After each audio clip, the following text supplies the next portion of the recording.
une autre vision. On peut faire, c'est pas la peine de faire une copie, on va faire un booléen. Est-ce que l'opération de suppression a été effectuée ou bien non? Donc, il y a deux façons de penser ici.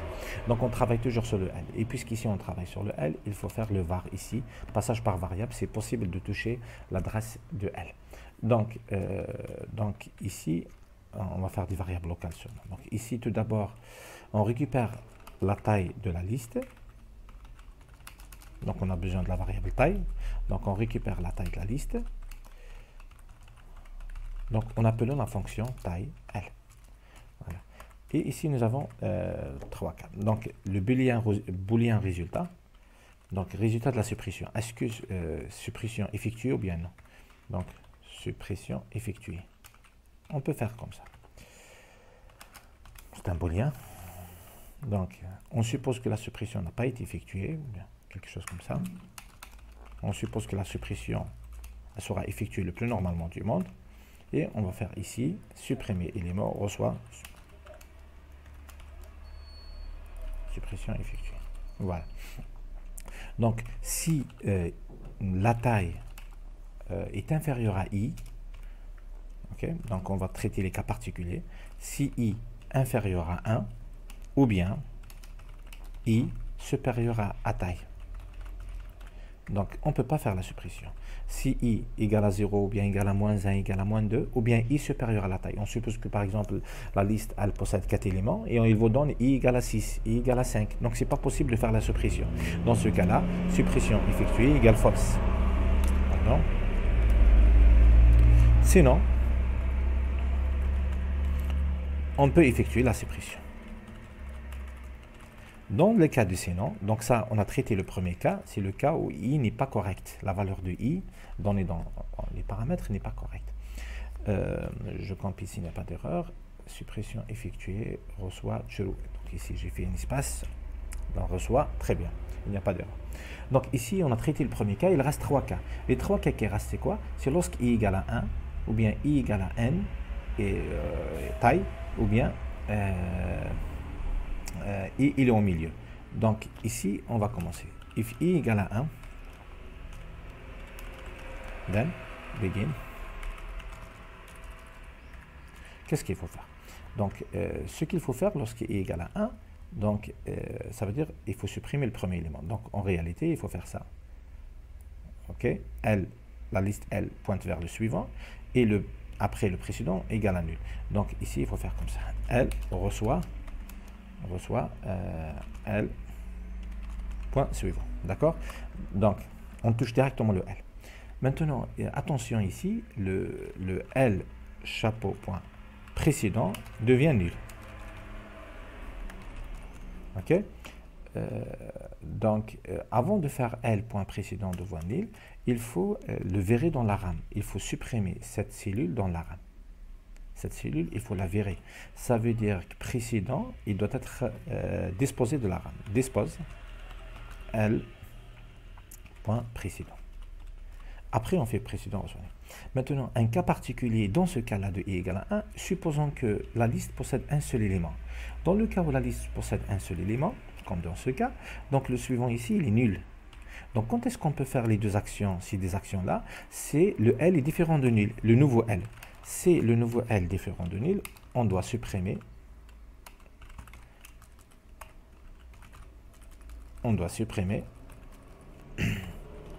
Voilà. Donc ça, c'est uniquement dans le cas où L différent de nul. Ça veut dire ici la taille de la liste différent de 1. OK? La taille de la liste différent de 1. Sinon, si la liste est égale à 1, ça veut dire le L il devient nul et on arrête. C'est pas la peine de faire les deux actions. On ne peut pas les faire. OK, revenons à notre cas. Donc voilà le premier cas de suppression lorsqu'il est égal à 1. Maintenant, on va faire else if.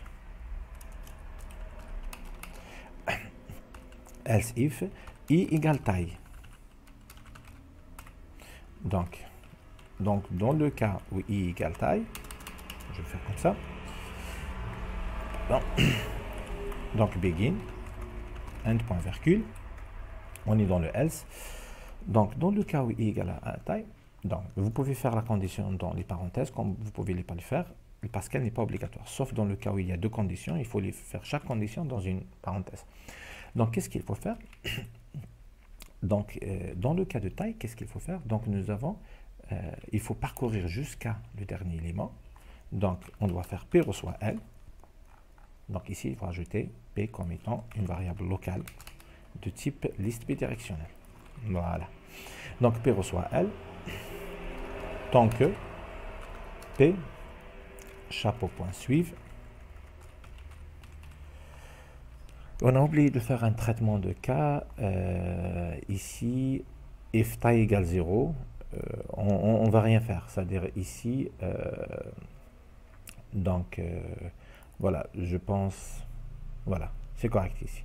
Donc, s'il donne 1 alors que taille égale à 0, c'est pas bien qu'il passe. D'accord, très bien, il est correct comme ça.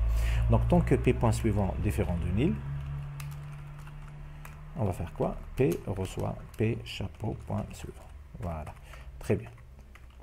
Pourquoi ça? C'est pour pointer vers le dernier élément de la liste L. Donc P, il va pointer vers le dernier élément. Une fois qu'on est dans le dernier élément, qu'est-ce qu'il faut faire? Donc le programme, donc ici, ça va devenir comme suit. Je vais copier cette partie, ici, comme ça. Et ici, nous avons le pointeur P. Ce n'est pas la peine des adresses, on n'a pas besoin. Donc le pointeur P, qu'est-ce qu'il faut faire? Il faut ramener le P vers le précédent. Voilà. Il faut supprimer cet élément. Donc on va faire action par action. Donc ici, P reçoit P chapeau point précédent. Par la suite, le suivant de P, puisque P maintenant il est là, le suivant de P, il faut le supprimer. Il faut faire dispose. On va supprimer ça. Après, le suivant reçoit nil. Donc dispose P chapeau point suivant. Après, P chapeau point suivant reçoit nil. Dispose, ça veut dire supprimer l'élément. Ici, c'est pas la peine de faire un test. Pourquoi? Puisqu'on est sûr et certain que la taille est supérieure à 1, puisqu'on est ici, on a traité le cas de i égale à 1. Okay? Donc maintenant, L, ça veut dire i différent de 1, alors que i il n'est pas supérieur à taille, il est inférieur ou égal à taille, donc taille différent est supérieur à 1. Donc, c'est pas la peine de faire le test ici. Le else, pardon, non, des fois cet éditeur il ne suit pas bien les choses. Donc ce begin, voilà, le if, maintenant ce else de ce if. Pardon, il ne me suit pas bien cet éditeur, oui. Non, je vais mettre avec curseur ici. Le else, c'est pas là, c'est là. C'est bien de faire l'indentation du code, ça permet de bien voir les choses. Ça veut dire quoi le else? Ça veut dire le i, il est différent de 1, il est différent de taille. Donc ici, il est au milieu. Voilà, le i, l'indice, il est au milieu. Pardon. Non, ici, l'éditeur ne fait pas bien les choses. Begin, j'ai fait une erreur. Entre le i et le j, j'ai inversé. Très bien. Donc ici, le i est au milieu. Donc je reviens ici. Donc ici, on veut supprimer cet élément-là. Comment faire? Donc si on est dans cet élément, il faut que le suivant ne pointe plus vers l'élément. Donc il va pointer à peu près comme ça.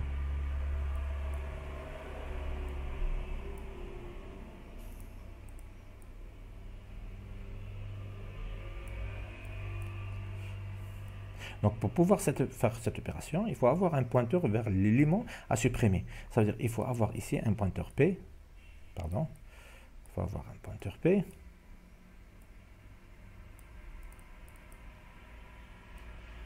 Voilà, qui pointe vers cet élément et pouvoir faire ce point-là. Donc tout d'abord, il faut avoir P qui pointe vers l'élément. Donc P reçoit L. Donc ici, on ajoute un compteur J reçoit 1. Tant que, on va faire while, J inférieur à I. Quand est-ce qu'on va avoir l'arrêt de la boucle? On fait l'arrêt de la boucle lorsque J égale à I. Je suis sûr et certain qu'il va arriver avant que P soit nul. Donc P reçoit P chapeau.suive. Pourquoi? Puisqu'on est au milieu, on a fait les tests par rapport à la taille. Donc ici, on va ramener le P. Donc ici, il faut ajouter G reçoit G plus 1. Donc voilà. Donc il faut ajouter ici beginning end pour ce while. Et il faut ajouter la variable J ici comme variable locale avec la taille. On va l'ajouter avec la taille puisque c'est integer. Voilà. Donc, ici, l'algorithme, on compte le J jusqu'à avoir J égale à I qu'on arrête. Lorsqu'on arrête, ça veut dire Pi, il va pointer vers l'élément à supprimer. Donc, voilà. Ici, nous avons le Pi ici. Qu'est-ce qu'il faut faire maintenant? Le Pi point précédent, son suivant, il doit pointer vers le suivant de P. D'accord? Voilà. Donc, le suivant du précédent du P. Donc, le précédent, il était là, il devient là. OK? Voilà, le précédent, voilà. Et le suivant doit pointer vers le suivant de P. Donc, on va essayer d'écrire ça. Le P point précédent, chapeau point suivant, reçoit P chapeau point suivant. Donc, qu'est-ce que j'ai dit? Le suivant du précédent du P pointe vers le suivant du P. Le suivant du précédent du P pointe vers le suivant du P. Voilà, on a fait ce point. Maintenant, il faut faire aussi l'autre point, supprimer ça. Il faut faire que le précédent du suivant de P pointe vers le précédent du P. Voilà, comme ça. Il doit pointer comme ça. Donc, qu'est-ce que j'ai dit? Le précédent du suivant du P pointe vers le précédent du P. Donc, je l'écris. P point suivant point précédent. Donc, c'est ça. Le précédent du suivant du P pointe vers le précédent du P. Voilà. Donc, on a fait les deux pans, ces deux pans. Le premier pan, celui-là, et le deuxième pan, celui-là. Maintenant, qu'est-ce qu'il faut faire? Il faut enlever ça et déconnecter le suivant et le précédent. Il faut faire dispose. Tout d'abord, il faut faire P point suivant reçoit nil. Donc, le suivant, ici, on le supprime et ça devient ici slash. Kiff pour le précédent. Donc, c'est la même chose, idem, ici, voilà, j'enlève, je déconnecte, et ça devient ici slash. Par la suite, il faut enlever ça dans la RAM. Donc, verrez, c'est dispose, l'instruction dispose P, et vous pouvez faire P reçoit nil, ça ne dérange pas. Voilà. Donc, voilà l'algorithme, je compile s'il n'y a pas d'erreur. Il y a une erreur au niveau de taille, virgule J, j'ai oublié le deux points, j'ai supprimé les 2 points ici de type. Alors, qu'est-ce qu'il fait? Erreur. Do, j'ai oublié l'instruction do. Voilà, et voilà, très bien. Voilà à peu près l'algorithme de suppression. Bien sûr, on a fait une fonction supplémentaire. Et dans tous les cas, avant de quitter la fonction, il faut faire supprimer élément, reçoit, effectuer. On va tester comment? En utilisant directement le programme précédent, la lecture. Et ici, on va dire à l'utilisateur de nous donner l'indice à supprimer. Après, on va afficher les deux affichages. Donc, ici, write-ln, ou bien write tout court, donner l'indice de l'élément. Ici, l'indice, il faut voir un tableau, c'est juste le numéro de la case. L'indice de l'élément à supprimer. Donc, le numéro, on va dire. On va éviter d'utiliser le numéro de l'élément à supprimer. Et on va faire read I, par exemple. On a déjà la variable I, apparemment. Oui, on a utilisé I pour le parcours. On peut le laisser, pas de problème. Et qu'est-ce qu'on va faire? On va appeler la fonction supprimer élément. Très bien. Voilà. On donne L et on donne l'élément I. On va afficher maintenant après. Donc, on va faire un affichage avant la suppression. C'est pour ça que c'est bien de faire les... comment dirais-je? C'est bien de faire sous forme de procédure. C'est plus facile. Le programme devient plus petit. Donc, ici, voilà. On va faire un affichage avant la suppression. Après, on demande à l'utilisateur de donner l'indice. Voilà. Très bien. Donc, je donne une taille de la liste. Je vais donner une liste de taille 5. Rapide. Voilà. OK, ici, il nous affiche la liste avant de suppression. Il nous donne le numéro. Par exemple, on va faire le numéro 3. Donc, il va nous supprimer 66. Voilà, donc c'est 10, 5, 9, 8. Voilà, et ça, c'est le sens inverse. Donc, après la suppression de l'élément 3, on va avoir l'affichage. Donc, j'espère bien que c'est clair. Si vous avez des questions, vous pouvez les poser dans la section des commentaires. Donc vous allez trouver aussi un lien dans la description de la vidéo sur les deux exercices exo 5.1, exo 5.2, sur les deux questions, pardon, création puis suppression dans une liste bidirectionnelle. J'espère bien que c'est clair. La prochaine vidéo, on va faire sur les piles et les fils. Donc, je m'excuse auprès des étudiants puisque j'ai pas beaucoup de temps ces jours-là. On est trop occupé dans le travail. C'est pour ça que j'accélère pas les vidéos. Je vais essayer d'accélérer cette journée ou bien demain si j'ai un peu de temps pour faire des vidéos. Bon courage et travaillez bien.